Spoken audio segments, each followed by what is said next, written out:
Welcome to our monthly Lunch and Learn.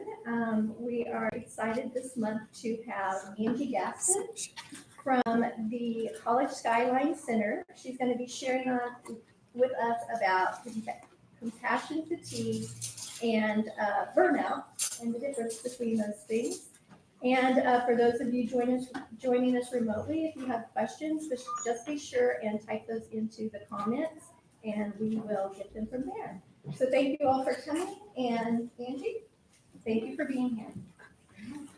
Hello, everyone. Okay, so a little bit about what I do, because I'm going to talk about it some as we go through this, is I work as a psychotherapist, or I do individual therapy at a private practice at College Skyline Center, and I also work in the role as the mental health consultant for Early Head Start and Head Start here at Economic Security. So I'm going to talk about some different settings as we go through this, and as I do, those are the different places I'll be talking about. So we're going to talk about compassion fatigue, and we're also going to talk about burnout. So pretty similar, but yet they're different. When we think about compassion fatigue, it's an emotional residue or strain of exposure to working with those suffering from the consequences of traumatic events. It differs from burnout, but it can coexist. Compassion fatigue often does occur to exposure that can occur to one case, like you have one case over a prolonged period of time, or it can be cumulative, just case after case. It seems like that you're dealing with situation after situation where people are dealing with trauma, and it builds up for yourself. So there's a gentleman by the name of Charles Figley. He did a lot of research for the American Psychological Association, and this is how he talks about it. He says, when we're doing this type of work, we have not been directly exposed to the trauma scene, but we hear the story told with such intensity, or we hear the story so often, or we have the gift and the curse of extreme empathy, and so we suffer.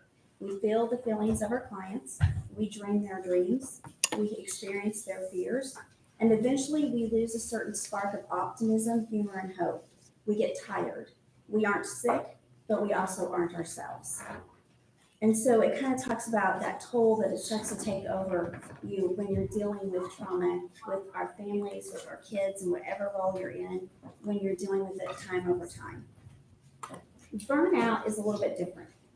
Burnout is marked by a cumulative process of emotional exhaustion and withdrawal associated with extreme workloads. You have a lot going on, you have a lot to do, and it just wears on you. So there are symptoms and signs and triggers that are going to be similar, but are also going to be different. Some of the things that are common with burnout and compassion fatigue is that emotional exhaustion, mental exhaustion, physical exhaustion, all play a role. We feel those things. There's a reduced sense of personal accomplishment or meaning in our work. We kind of lose our confidence. We're not sure that what we're doing really makes a difference anymore. It feels like we don't maybe have as much confidence in what we do, or even feel like we've lost the skills. Even though they're still there, they just don't seem to be as effective. There's decreased interaction with others, where we just don't have the energy to want to be with other people. We're just tired on every level possible. And then there's also depersonalization, which is also about being disconnected from what's really going on right in front of you. I can't deal with that, so I'm not going to be involved with that. And it's kind of shutting down in a way where you disconnect from it. Compassion fatigue develops over time. It takes weeks, sometimes it takes years before it really builds to that kind of a level that it becomes a real issue for someone. Over time, your ability to feel and care for others becomes eroded through your overuse of skills of compassion. So whoever thought being too compassionate could become a problem? And yet it can, and it does. You also might experience an emotional blunting where you don't react to situations like you normally would. And someone might look at you and think, that was pretty bad, and you had no reaction at all, or you just react differently. It's maybe you've built a layer there where I just can't feel that, I can't take that on anymore. And so it changes how you respond to things personally. Some of the signs and triggers that we're going to talk about, or signs and symptoms that can be the same. I'm going to start with the compassion fatigue one. That one, we see more sadness and grief, where with burnout, we see more anger. So compassion has sadness and grief, avoidance or dread of working with some patients. You just know that it's going to be exhausting and it drains you. A reduced ability to feel empathy towards patients or their families. Physical complaints, addiction can become an issue. Nightmares, frequently being sick, increased psychological arousal, changes in beliefs for ourselves. I used to have hope, I don't have hope anymore. I used to think God would take care of everything, now I don't believe that to be true. You start to question the foundation of which you processed your own events in your life. A detachment and decreased intimacy. At its most severe, it's considered vicarious trauma, and that's secondary trauma. And that's what he was talking about, when you experience what the person you're trying to help is experiencing. And it can seem very, very real when you go through it. Those triggers are more extreme, or I'm sorry, not triggers, but those symptoms are more extreme, the signs of it. That has anxiety, sadness, confusion, apathy, intrusive imagery, seeing the things that you see.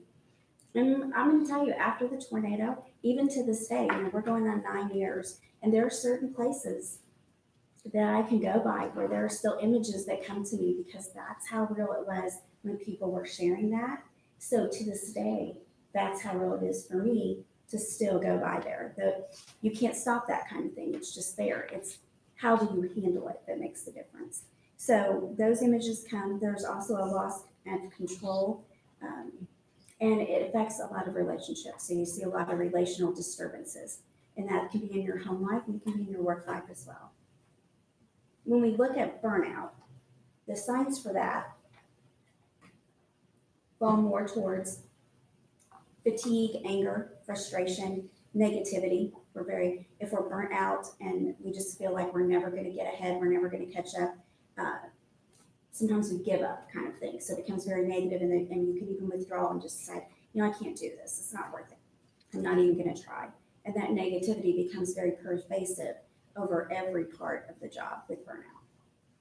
When we look at the symptoms of how you actually identify it for diagnosis and what you feel, for compassion fatigue, it mirrors post-traumatic stress disorder.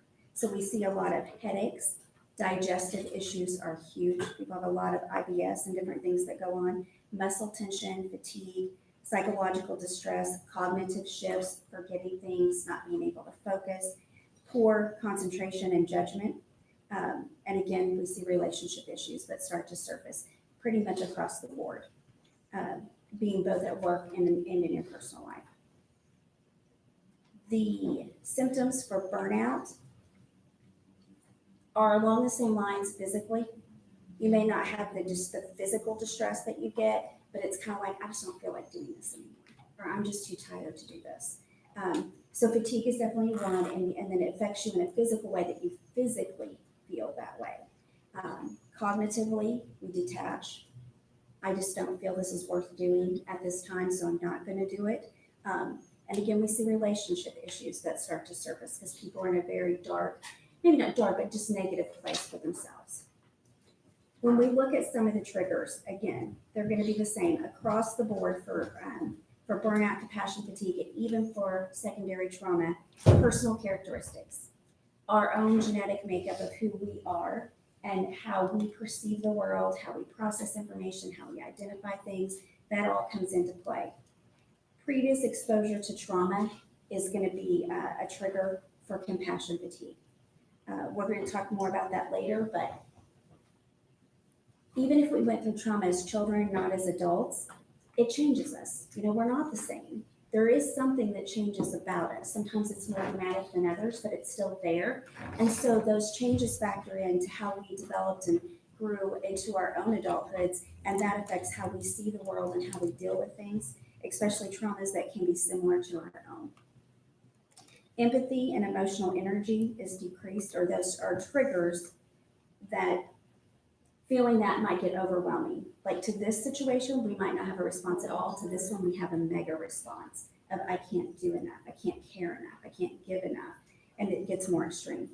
Prolonged exposure to trauma materials, appliance to the things they're going through, the response to the stressor, how we deal with it, work environments and work-related attitudes can play into the compassion fatigue too. If you don't feel like anyone else understands, or you try to tell someone and they're like, I don't have any idea what you're talking about. I've never felt that way.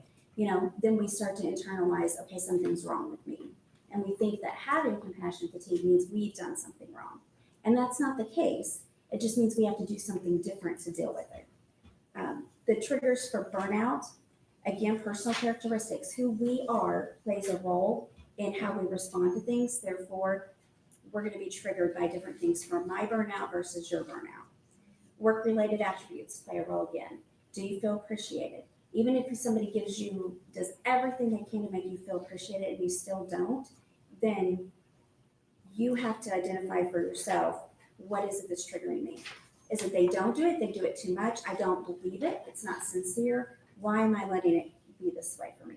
And so then we look at organizational characteristics, patterns that might be causing individuals to become more burnout.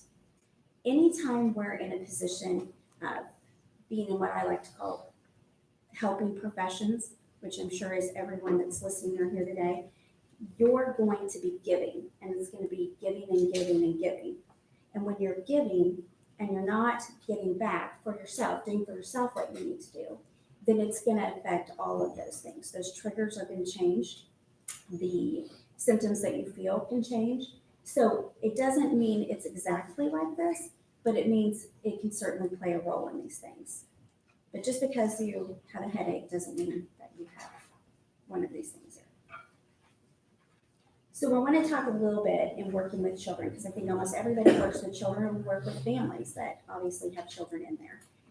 How does it affect our work with kids if we ourselves are feeling either burnt out or compassion fatigue?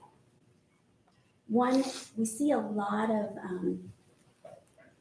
so much more in classrooms these days, from our early Head Start on up to high school. Even colleges are dealing way more with mental health issues than ever before. So schools weren't designed to be mental health clinics, and teachers were never trained to be mental health professionals. And yet that's exactly what you almost need to be anymore, because you're going to see it all the time. So we've got little kiddos coming in with anxiety, all different types of anxiety, not just separation anxiety. We've got depression in kids, very young children. We're seeing suicide rates go up for it, and we're seeing self-harm at school. We're seeing kids harm each other at school. It's gotten worse, and as it gets worse, you can't teach if you can't reach, and you can't reach those kids if there's this big issue over here that they're trying to deal with that's way bigger than them trying to learn something or be a part of something in the classroom. And so it cannot be ignored. But when the strain of trying to deal with that and also do the job that you're doing, it comes together and it's too much. And that's what becomes very overwhelming, I think, for teachers and for people who are trying to work for children in the children's division, who are trying to work with our families day in and day out. It's a lot. So compassion fatigue has most often been connected with those that are caring more for trauma situations, physicians, therapists, emergency people, fire, police, that are right there, and we think of it more as like car wrecks and tornadoes and rapes and physical things. But we're looking now more at how it's affecting a broader range, specifically teachers. And so to that capacity, we talk a lot about the symptoms for teachers that we often see include feelings of incompetence, self-doubt, not that they are incompetent, but that they feel that way, that they doubt themselves, that there's a decrease in productivity because they just can't get stuff done, and a pervasive attitude of this is not going to change. I didn't sign up for this. So they start to feel more negative towards things. And when we see teachers become disheartened and experiencing that, it's particularly difficult for children with behaviors. So this is how it impacts them. What's going on with us has an influence on them. And the reason being is kids with behaviors, there's not an abundance of compassion for them to begin with. It's hard. And so if a teacher's already feeling that fatigue, and then you've got this going on, it makes it even harder for you to be able to step. And sometimes we say you can't. You don't feel like you can step beyond that to deal with what's going on. And so then we look at how it extends beyond just the child to the family. We talk about parents of behaviorally challenging kids already know what it's like to be on the receiving end of compassion fatigue. That it's not uncommon for them to be blamed one way or other for their child's behaviors. especially at school, is what the research shows. So if a child is challenging at school, it's a pretty surefire bet they're challenging at home too. That mom and dad are dealing with what you're dealing with, and they're suffering too. So blaming them doesn't help us work together. It doesn't help us bridge that gap. And so for the purposes of our programs with Early Head Start and Head Start, we talk a lot about solutions and approach. How do we bridge the gap? We look at the family, the home environment, as being their primary environment, their nucleus environment, where much of who they are becoming is coming from. And we're just an extension over here. They spend time with us, but we don't have this quite the same level of influence as that family does for sure. So how do we bridge a gap to help them at home, to help us in the classroom, and most of all, to help that child? And so we talk a little bit, the approach is always going to be huge. The approach is number one. Sometimes it's about education. Sometimes it's about sharing something with them that they didn't know. A big part of it, I think, is listening to the families. What works for them? What doesn't work for them? What's actually doable for them? Sometimes we come up with ideas and there's no way that that's going to translate to functioning in the home. It's just not. So a big part of it is figuring out what can we do? Can we mirror certain things? Can we choose certain responses to certain things? Can we all get on board and do stuff so there's a continuity? It's hard for a little child to understand. Okay, I can do this here, but I can't do it here. So on Saturday, I go to wrestling club with all my friends, and we are taking each other down on that mat. And then I go home, and my brother and I practice for 6 hours. And on Monday, I come to school, and I'm taking my friends down, and I'm in trouble. And I'm told it's not safe, and it's not okay, and I can't do that. Well, but it was okay here, and it was okay at home. My mom and dad were okay with it, and they're the ones that are telling me what I can and can't do. So we talk a lot about what could we say? Can the parents remind the child, you know what, this is great exercise, this is a wonderful thing to do, but remember, your friends at school aren't in wrestling club. They don't know how to do these things. So if you go to school and do this to one of your friends, it's probably going to hurt them. And you're probably not going to, it's not going to be good for you, it's not going to be good for them. So maybe the parents just remind them, remember, we wrestle here because this is where we do this is where we practice. We don't wrestle at school. That's not safe there. And if you can get a parent that will do that with you, then the child has continuity to know the boundaries of when a certain activity is or isn't okay. But we have to listen to what's going on there. We have to figure out where they're coming from. And we're not going to do that if they feel like, if they're on the defensive because they feel like we're blaming them in some way, then that's not going to work either. And so that's where we talk a lot too. Parents get fatigued very, very easily. And I'm sure that there's some may leave when their kiddos get on that bus to come and thinking, okay, they're going to a good place, they're safe, I can breathe and take a break, because they need that break. But they don't always see it in the same way that we do. And so communication is key there. And that's a big deal to see productivity in the classroom and for the parents at home, which is a great goal to achieve there as well. But it will make a difference for those who are in the classroom day out if we can see productive change and they can see how things are working versus feeling like they're being head against the wall kind of thing. So it can also affect organizations too. We've all talked about ACEs, those adverse childhood experiences. And the studies out there suggest that 2/3 of the population are going to experience at least one in their childhood. I'm going to tell you, I truly believe, if not 100%, it's pretty close. Life happens to all of us. And I can't imagine that there's someone out there who didn't have one, traumatic experience for them. A beloved pet dies, a grandparent dies, you see an accident, you go through a tornado, you go through an earthquake. All kinds of things happen. Families get sick, siblings pass away, grandparents get cancer. It's endless. And I truly believe that we have to respect that everybody has had something. And it's not a competition as to whose was more difficult for them or on some scale is identified at worse. It's all in how it impacted them. And so what we know is that because everybody is generally impacted like something like that, then it comes to work with you. Not on the front of your face, like I have to deal with it every single day. It's right there, but it is a part of who you are and what you experienced in your life and who you are now because of how it changed you and how you grew from it. And if we're all individuals coming as employees to an organization, then now it can affect the organization as well. So we talk about how the complex needs of individuals with numerous and serious behavioral and physical health difficulties, the populations we're working with, how that increases the staff risk of experiencing symptoms that are associated with both burnout and compassion fatigue because it wears on you. And it can make your own things trigger. Your own traumas can be triggered by it, by just hearing somebody else's story. It doesn't have to be like yours, but it can evoke a feeling from you that's similar to what you felt when you had your own trauma, and there's a trigger that can come. And again, it goes back to the key of you can't stop that from happening. It's just a part of what we do. It's what are you going to do about it? That's the thing that's going to change it. So we talk a lot.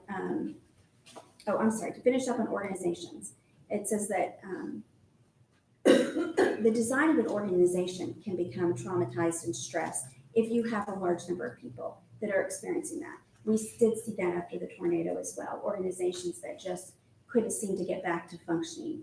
Agencies, companies, big ones, little ones. MoDOT had a very difficult time afterwards because of the work that they did and the stressors and the trauma that their employees saw. Was that a lot of people quit, which then changed the structure of how does that organization move on.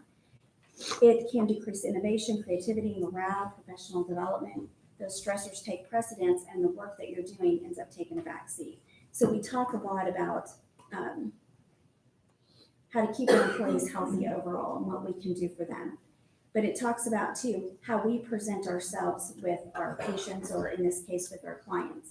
If we're going to talk to that family and we're not in a good place for ourselves, we're irritated, maybe we're irritated with their child, maybe we're irritated with our own child, maybe it's just where we're at in a number of things, and we've had some triggers that morning and we're not in a good place, and we seem disinterested and unconcerned and maybe like, it is their fault. You need to take care of this. Your child's doing this, this, and this.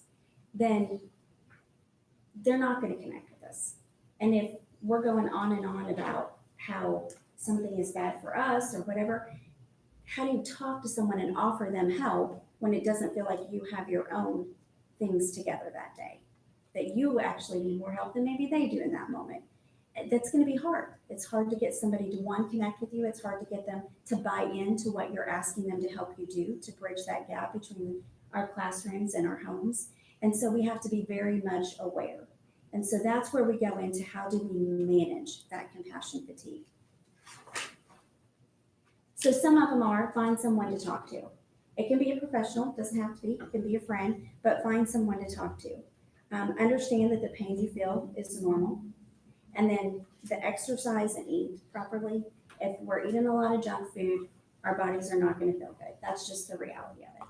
If we're eating healthier, at least physically, we're going to feel better. We talk a lot about sleep, getting enough sleep, taking time off, making sure that we are taking vacations. On a somewhat, if it's a yearly thing or a bi-yearly thing, but make sure people are taking those vacations. Develop interests in things outside of the work that you do. And identify what's important to you as an individual, not identifying what's important to you based on what you think you need to do for others, but for just you personally. I think everybody knows all those things about eat healthier, take care of yourself and stuff. And we have lots of sayings that we use. And one is you can't take care of anybody else if you haven't taken care of yourself.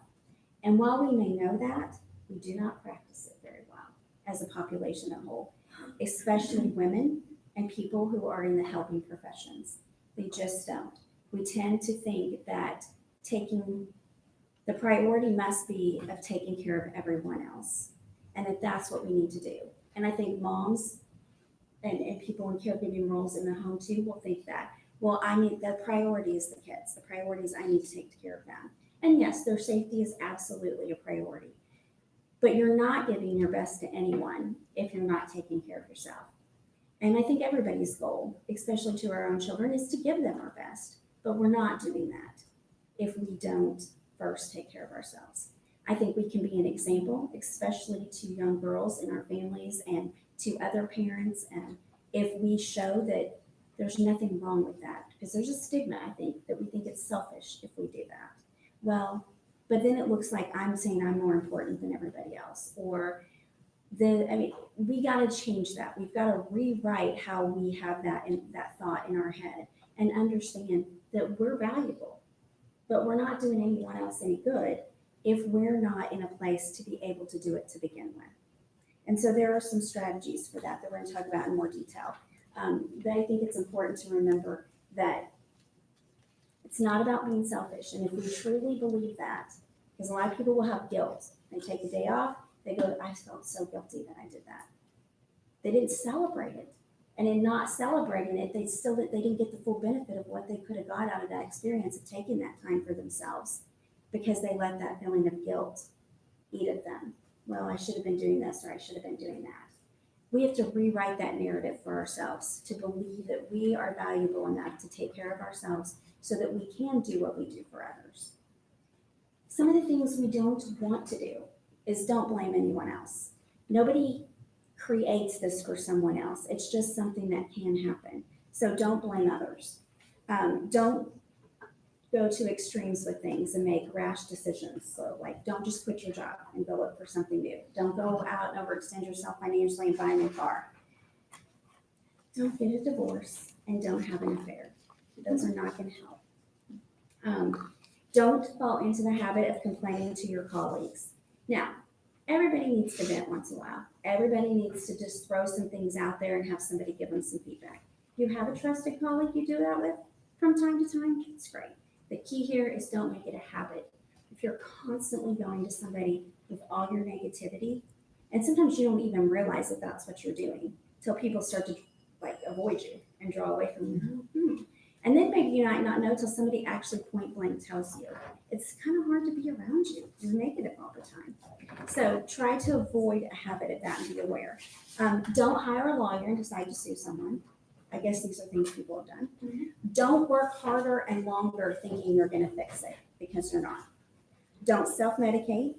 And again, don't neglect your own needs and your own interests. Make them a priority for yourself. As a piece of that, there's what we call the ABCs of prevention. If we said we don't always get to control, and we don't get to control what life gives us. We don't get to control what Mother Nature does, or the car coming down the street, or when someone passes away. We don't control those things. What we have control over is how we respond to those things and what we do and how we deal with them. And so the ABCs of prevention talk about things that you can do to just be more aware and prepared should you start to feel some of this coming on. So A, of course, is awareness. We look at what type of cases contribute most to one's stress level and increases your vulnerability to compassion fatigue. So sometimes we know there's a certain client population that we have more difficulty with. And so one is to be aware of that. When it becomes in a therapeutic setting, if that becomes a real struggle for people, then you may decide not to work with that population at all. We have lots of people who don't work with children because they just don't feel like that's their best practice. And maybe for them, it can trigger things.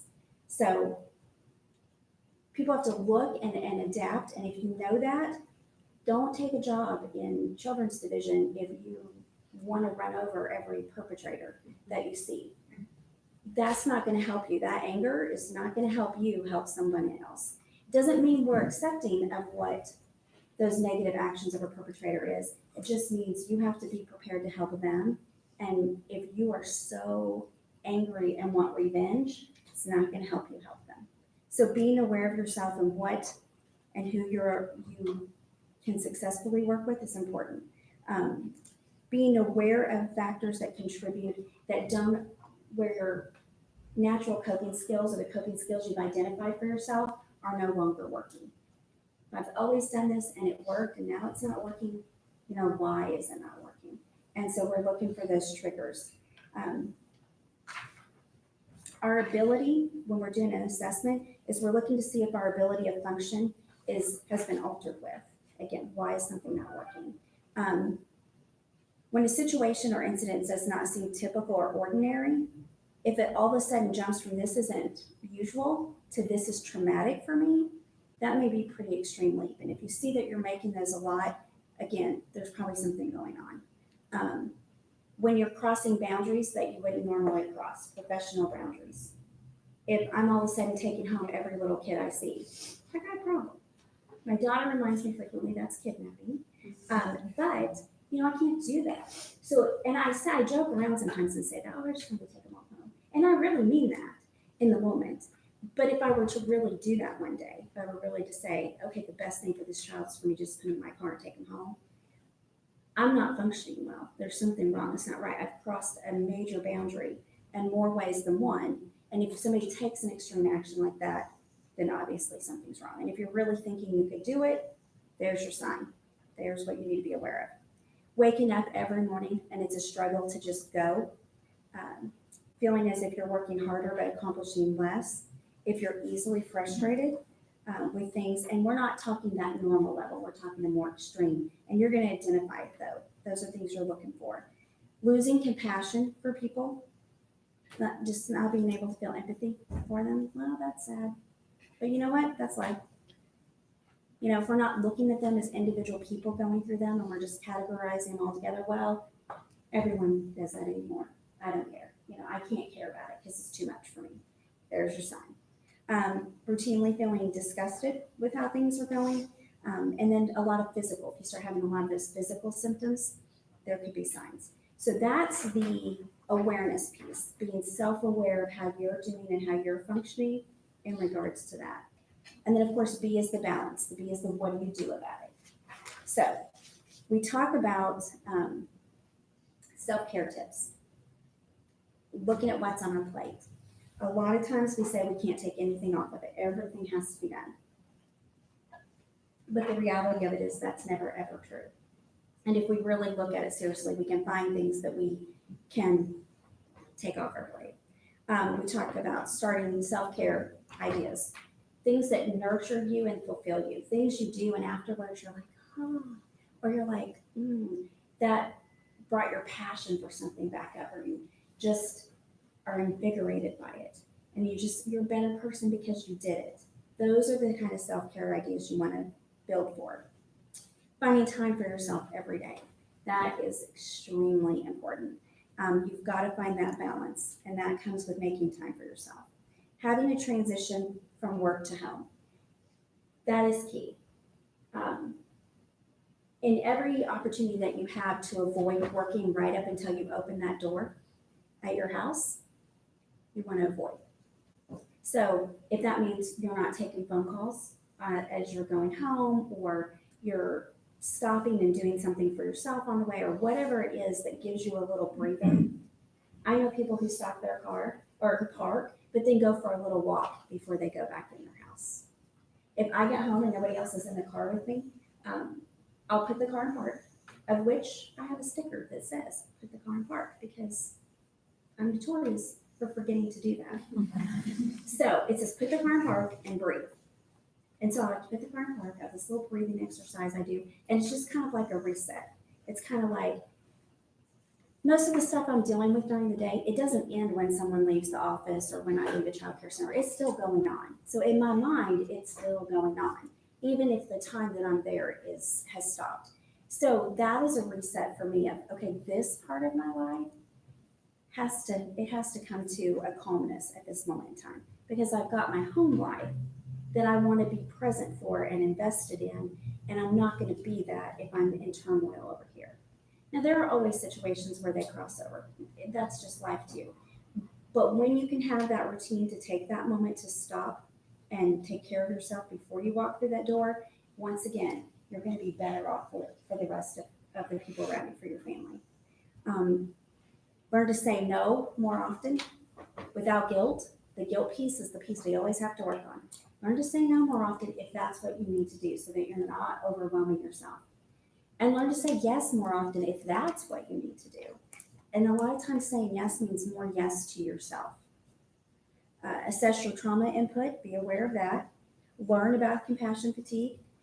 They talk about joining a support group. I don't know of any support group, but if it was necessary, I'm sure we could create one. It talks about attending workshops, professional development. So we do feel like that we are competent, and we are. We don't always feel that way. So feeling that we shore that up. And then in some cases, people need to think about working part-time. They just really do, because that's what is the best balance for their work-life fit. And if that can happen, we can look at that. The number one thing that I would encourage people to do besides that, taking your time for yourself, and a lot of people incorporate this together, is the exercise. When you exercise, and it doesn't have to be, it's great to get the heart rate up, yes, but it doesn't have to be this intense cardio physical exercise to get the benefits. Sometimes it's more about breathing fresh air and just being in movement.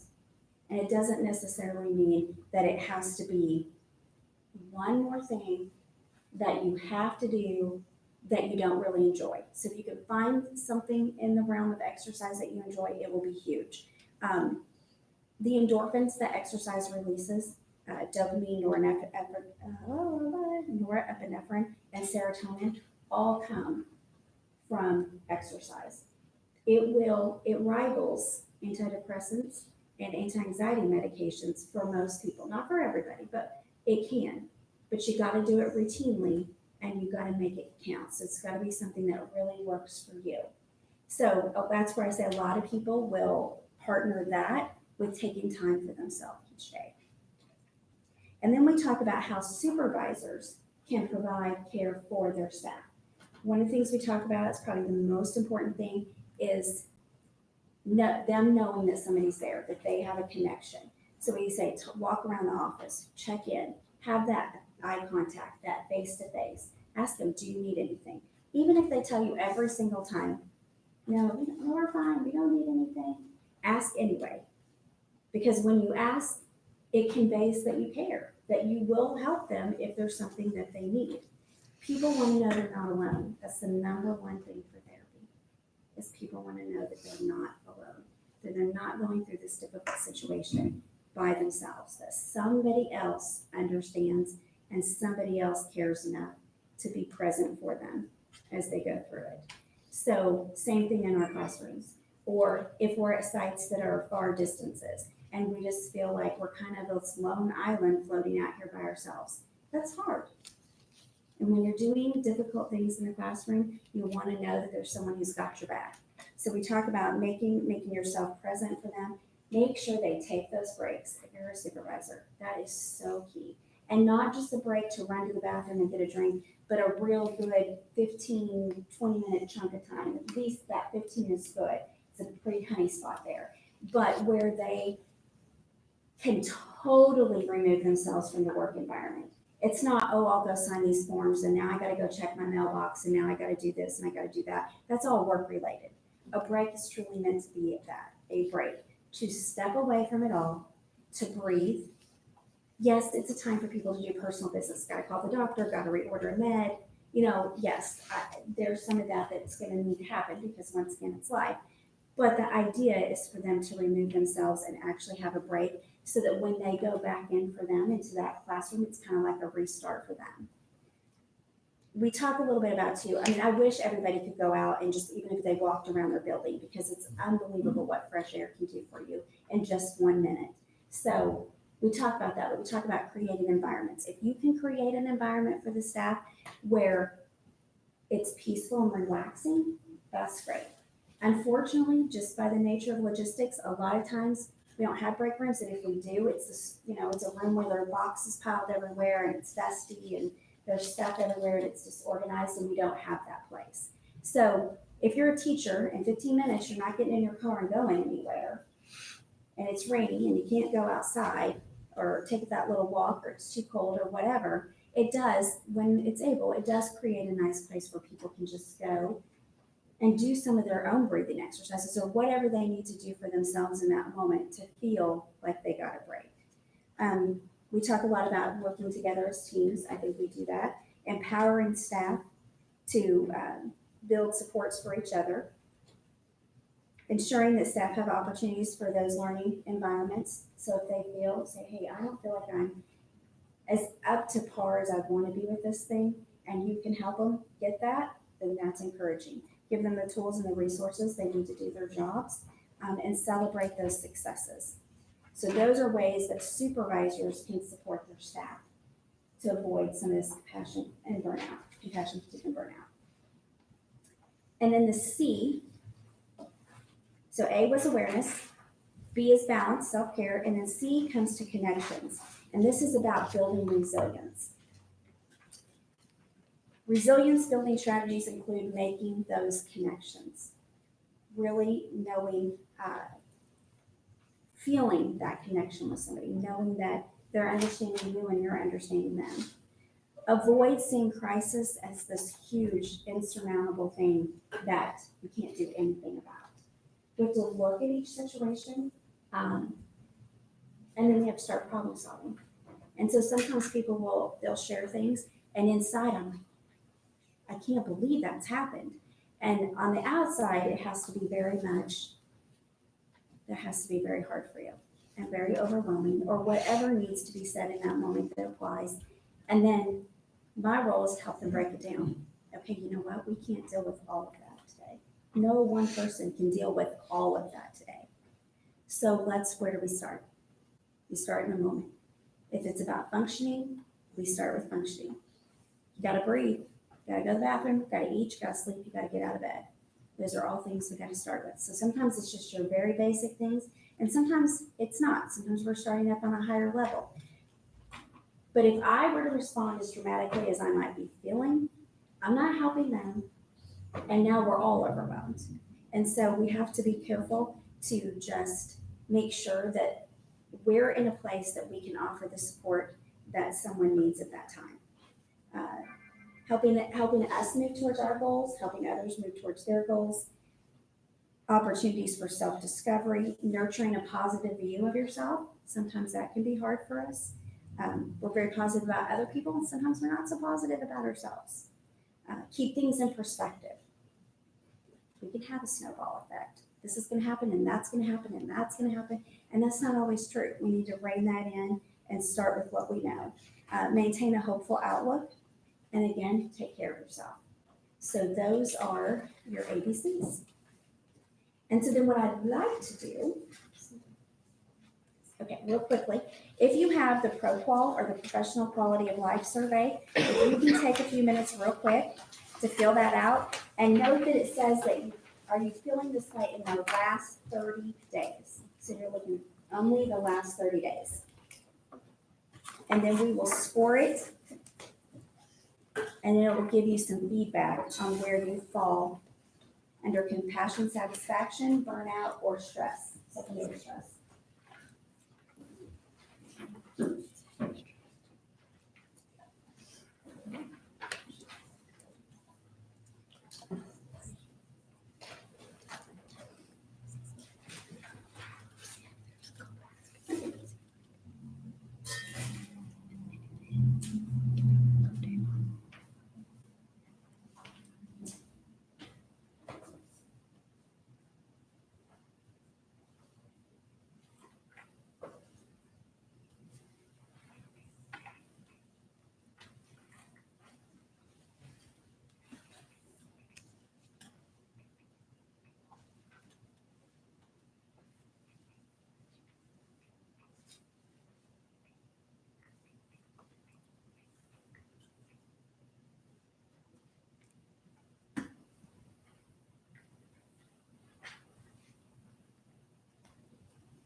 All right, so if you're ready, we'll look at the scoring.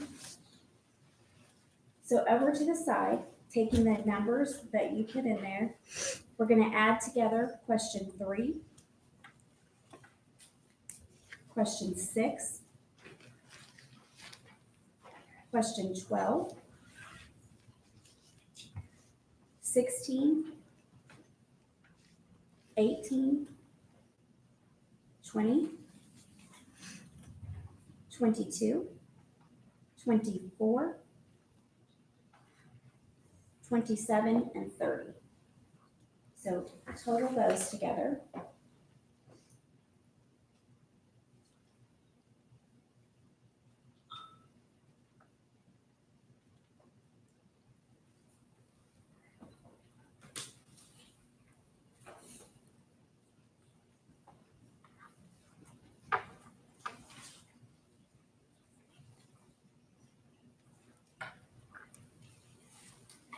If your total falls at 22 or below, then your compassion satisfaction level is low.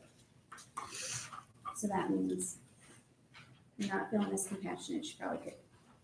If your numbers fall between 23 and 41, you're in the moderate range. So again, this would be an instrument of awareness for you. And if your number scores over 42, then your compassion satisfaction level is high, which means you're doing well.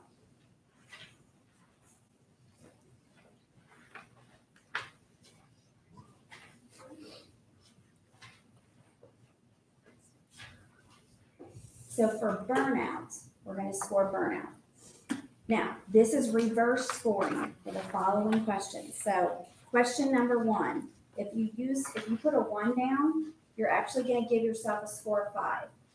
If you put a 2 down, you're going to give yourself a score of 4. And if you put a 3, it stays a 3. So on questions 1, you're going to reverse your score. On question 4, you're going to reverse your score. On question 15, you will reverse your score. On question 17 and question 29, you will reverse all those scores for those ones.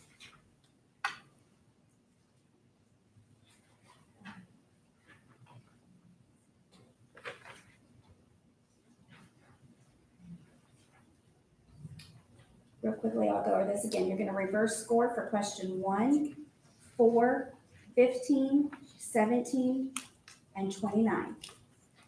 And then once you have that total, we're going to add the score that you put down. It won't be a reverse score, but the score that you put down for question 8,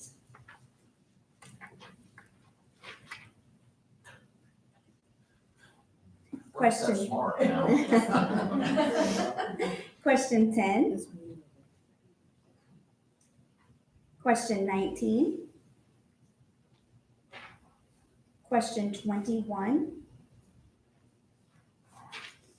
and question 26. And you'll total that all together.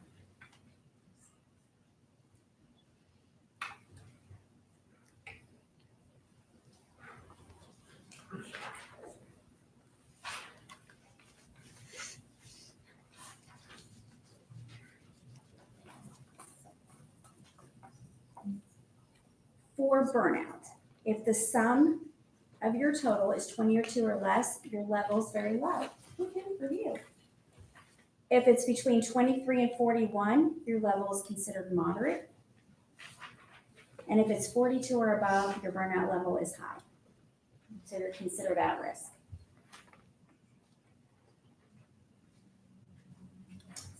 For the secondary, looking at secondary trauma to see if you score in that area where you're feeling stress at that level, you're going to add the rest of them. So that's question 2,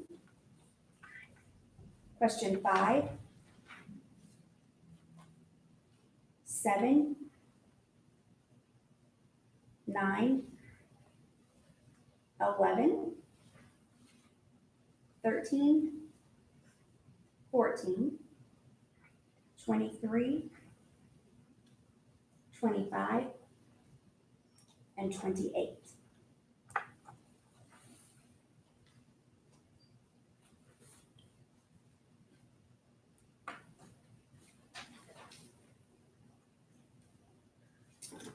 For that category, if your score is 22 or less, then you're at a very low. You're not experiencing any stress from a secondary traumatic level. If your score is between 23 and 41, it could be moderate. And if it's 42 or more, then you're high. So that would be considered at risk. So again, this would be an instrument of awareness. If you weren't aware of it before, then you're aware of it now. And then you need to look at, how do I take care of myself in order to address this for myself?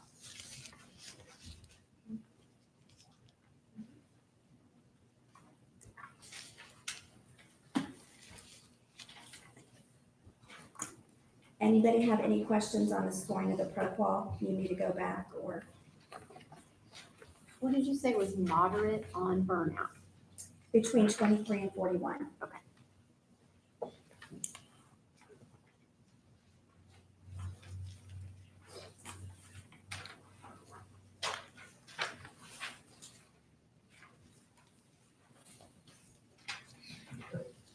Apparently, I need to see somebody. Are you available? Did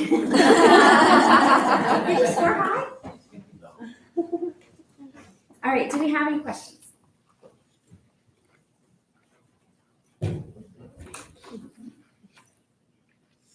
Any online questions? Nope. Okay. All right. Then that is it for me. If you have questions, most of you know where to find me or how to get a hold of me. I'll be glad to talk to you one-on-one about these things if you have something that comes up that you want to go over. Other than that, I hope you have a great Valentine's.